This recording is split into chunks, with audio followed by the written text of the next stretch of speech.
Station, this is Houston. Are you ready for the event? Houston Station, I'm ready for the event. KRGV-TV, this is Mission Control Houston. Please call station for a voice check.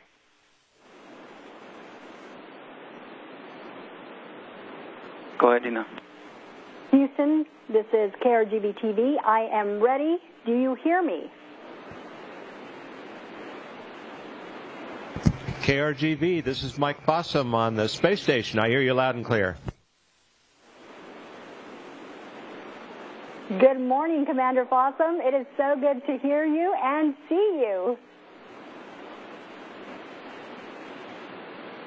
It's great to talk to you today, too, Dina. All right, so much to talk about. Tell us about this, your last mission in space.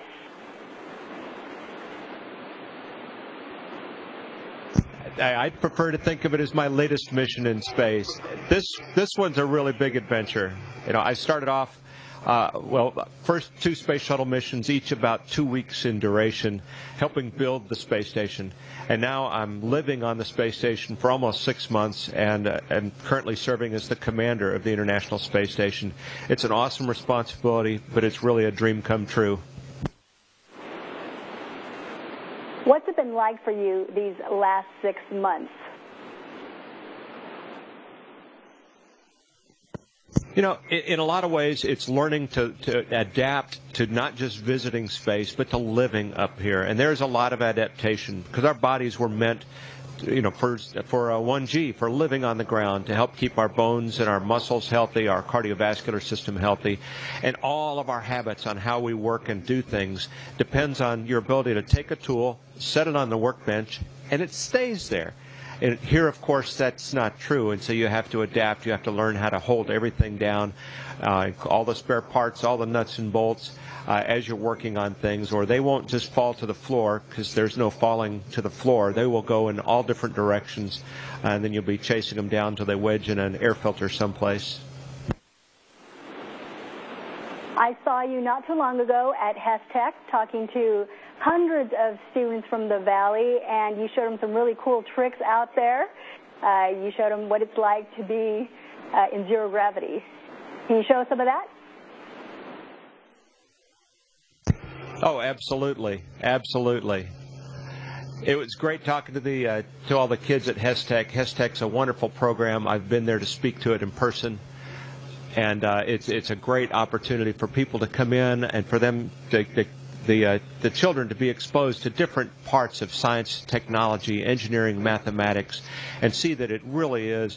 These are exciting fields of study. They explain through the science and technology. It explains how our world works. And so any kid that's looked up in the sky and wondered why is it doing that, or looked at a plant, or looked at the tides, and science helps explain those things. And I hope that it helps put some of the understanding behind the wonder in a kid's eyes as they're looking at the world around them. I know you spend so many hours working throughout the day, but what do you do during your downtime? I think during the downtime, a favorite thing to do is absolutely look out the windows. We have a little cluster of windows on the bottom of the space station that's oriented for a perfect viewing of Earth as we go by. We go over the Earth at over 17,000 miles an hour. It's about 5 miles a second.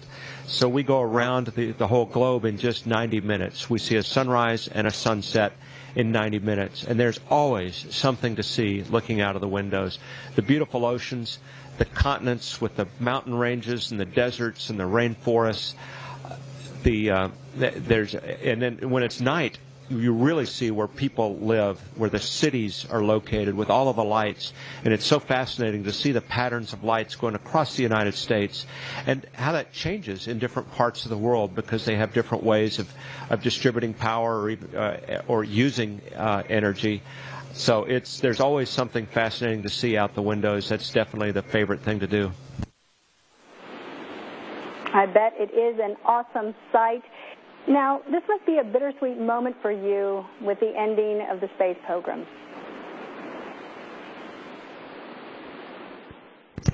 Well, what we saw, I was here for the last space shuttle mission, and the space shuttle program was wonderfully successful. For 30 years, we've been flying Americans and international partners to space on a fairly routine basis. Indeed, it's hard for most Americans to even remember a time when we weren't flying the space shuttle itself fairly regularly. And so it's a hard thing right now as the space shuttles are being prepared for their final trip to museums around the country. And it is a bittersweet time. It is sad in ways. But it's not the end of our space program. I'm up here now, and there's more, another American due to come up in about a month to eventually take my place up here. And so our program has changed. It won't involve flying the space shuttle to and from space. Right now, I flew up on a Russian rocket, which for me it was an amazing experience to go through all of that training in Russia, launching out of Baikonur, Kazakhstan, Baikonur Cosmodrome in Kazakhstan, to live and work up here. We'll be landing in the same Russian capsule spacecraft in the middle of November. I should be home just in time for Thanksgiving. But we're continuing with space. We're not giving up on space. There's a number of different programs right now. A lot of private contractors are working to come up with the ability to deliver cargo to space, which will replace a very useful function, necessary function that the space shuttle did very well. And they're also working on derivatives or modifications or new spacecraft to launch Americans into space on an American rocket again. And I'm excited about it. There's still questions on exactly where that's going to go and when, but it's going to happen. We're going to continue to reach out because space is the frontier. How much are you looking forward to coming home? Well, I love what I'm doing up here. It's been the challenge of a career and a great opportunity for me. But I am looking forward to being home. I've actually left home about 7 months ago to go to Russia to finish the final preparations for my launch. So it's a long road. A space shuttle mission is about a year from the time you're assigned. You go through your training, you go through the flight, and then you're home. This one's a long one. A lot of my training, about 50% of my training was out of the United States, Germany, Russia, Japan, Canada. I've been actually globe-trotting for the last 3 years, traveling and training around the globe.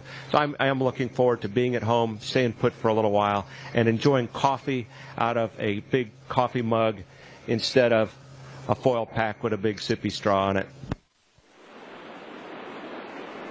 Okay, Commander Fossum, we only have about a minute, so do you have a quick message for your mom, who's still here, for students in the Valley, also here, and, what would you like them to know?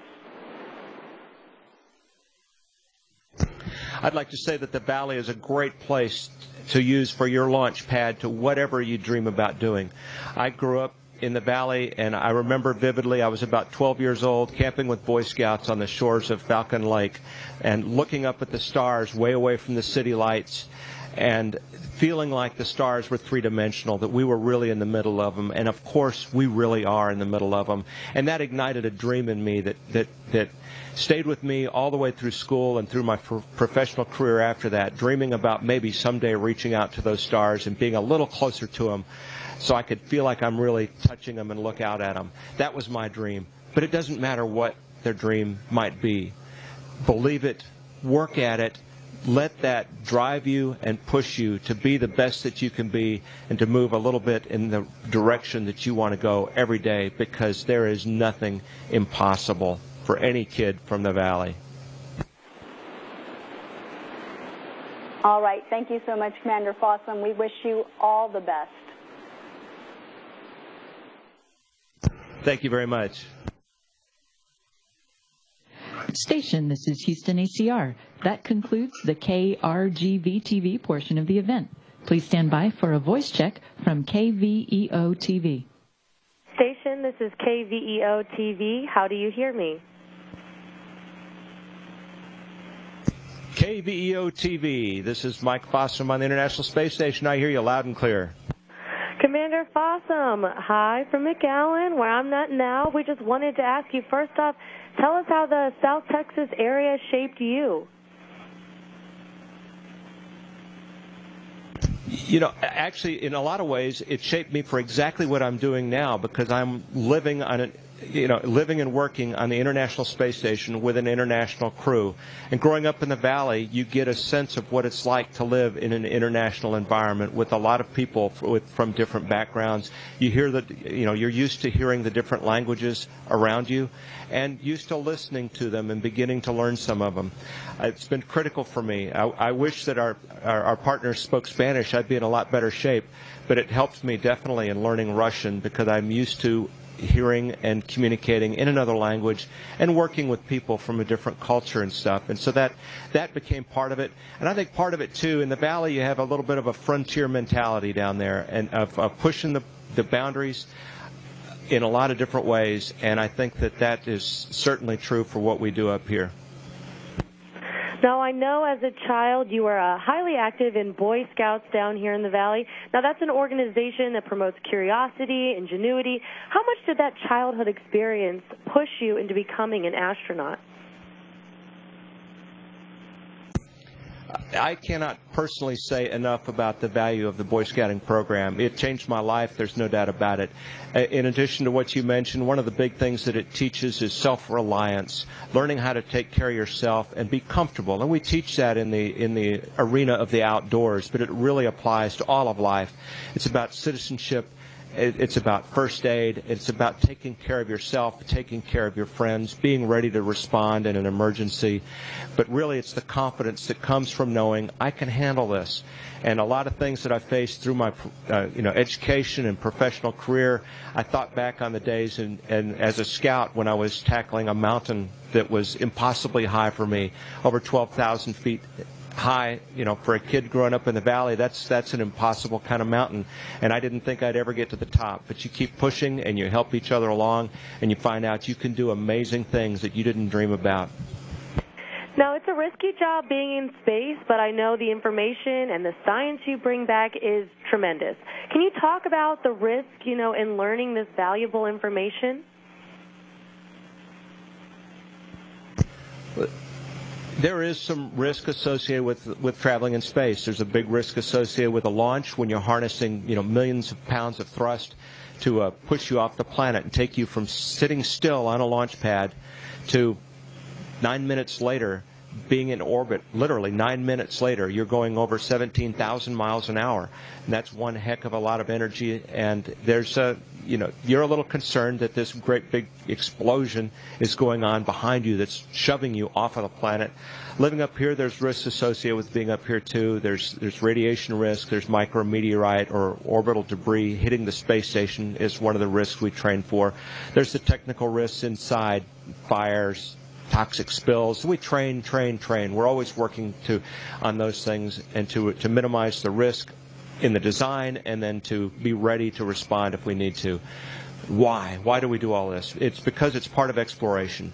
The space station is the world's premier laboratory. We could investigate things here that cannot be investigated in the presence of the gravity field sitting still on Earth. The solidification of materials, exotic metals, and as they are melted in furnaces and then cooled in certain ways. And on the ground, there's currents that arise in the molten metal or materials just from the gravity, where the hotter stuff rises to the top, and that causes a mixing. Here you get very pure crystals out of those kinds of experiments. We're doing flame combustion experiments where you don't have the presence of the convective forces on Earth. When the air around a flame heats up, it rises, and that's what pulls the camera or the candle flame into a taper. Up here, flames are round, and they tend to be a little dim and orange because you're not getting that infusion of oxygen. And you can study the physics of combustion in a way that you can't do on the ground. And if we could figure out how to make a combustion process, a burner, a heater, just 0.5% more effective, we would be saving billions of dollars in energy costs around the globe. That's the kind of things that drive us. That's great. Now, you're not up there alone. You're up there with Sergei Volkov and Sawatashi Furukawa. Talk to me. Be honest. How's it up there with them? Any funny living habits? We all bring our own funny living habits because to a Japanese guy and a Russian, the Americans seem funny, and vice versa. And so we're like brothers from around the globe, from different corners of the globe. I really enjoy sitting with them, and we sit in the evening. We're pretty busy most of the day. We usually get together for a quick lunch, and then in the evening we spend an hour or so over dinner, and we talk about things. We talk about our university, our growing up experiences, our college experiences, our military experiences, and those kind of things. And it's just fascinating to learn from each other and really to become bonded together, because our lives depend on each other. So we're more than just crewmates. We're friends. Right. And, with the ending of the space program, tell me a little bit about, what are the future plans for NASA? Well, NASA's plans for the immediate future for the next 10 years are to continue to staff and maintain the International Space Station. It's kind of a misnomer that the space program has ended. The Space Shuttle program has ended. That's just one program out of several we've had through the years. It's a little hard to just wrap our brains around right now, because the shuttle program was flying for 30 years. So most of America knows our country as a spacefaring nation, and that means the Space Shuttle. The Space Shuttle's program is done. Its mission is complete, and now they're being prepared to go to museums around the country. There's a number of different programs in work right now to develop commercial vehicles, first for cargo, because the Space Shuttle brought a tremendous amount of cargo up with each flight. So the commercial vehicle is trying to give a cargo capability for the space station, and they're working very quickly to go beyond that to carrying humans. So we're going to continue in one of these arenas to continue flying Americans to space. Right now, I flew up on a Russian rocket 4 months ago, and I'll be returning on the Russian spacecraft just before Thanksgiving. And that's what we'll be using for the next few years. But it won't be long, I believe, until we have another American rocket capable of carrying humans to and from space. First to the space station. We're talking about sending humans to an asteroid.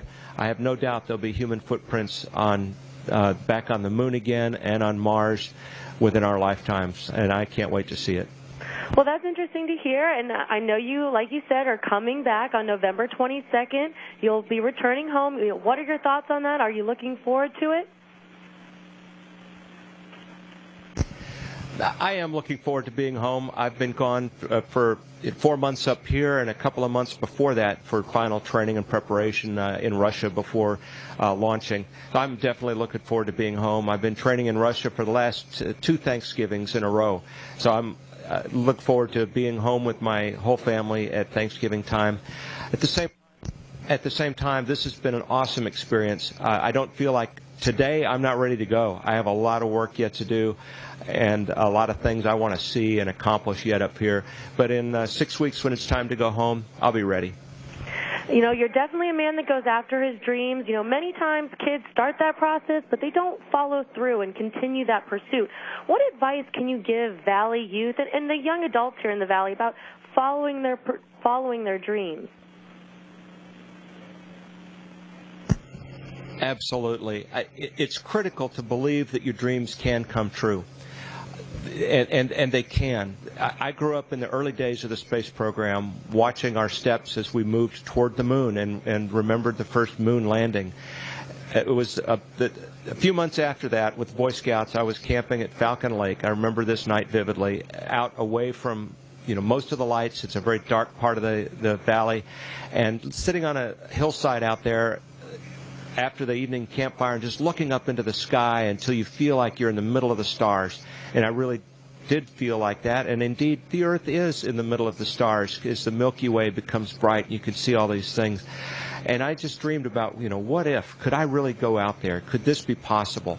And, part of me didn't believe that it was even possible, and a lot of people didn't believe that these kind of things could really happen to some, boy from the valley. But I'll tell you what, that those dreams can come true. You have to believe and then work at it. Don't just dream, because dreaming's easy. The hard part comes when you're put in putting your shoulder into it and you're pushing, working in school, working in the jobs beyond that to be the best that you can be. And it was not a sure thing that I was going to get here. This was a long road, and I had a lot of adventures along the way. I had disappointments along the way. It wasn't a direct path for me, but I believed, and I kept working in that direction, and I enjoyed the ride, too. The journey was a great adventure of lots of friends, lots of great career moves and opportunities along the way. And I'm really blessed with a family that has supported me through all of this. And so it's been a real blessing and answer to a lot of prayers, and I'm definitely living my dream now. And if I can do it, again, I grew up right there in the valley, just like everybody else. My first paying job was literally on an orange picking crew for 25 cents a bushel. If I can move up from orange picking to be the commander of the International Space Station, anybody can do it.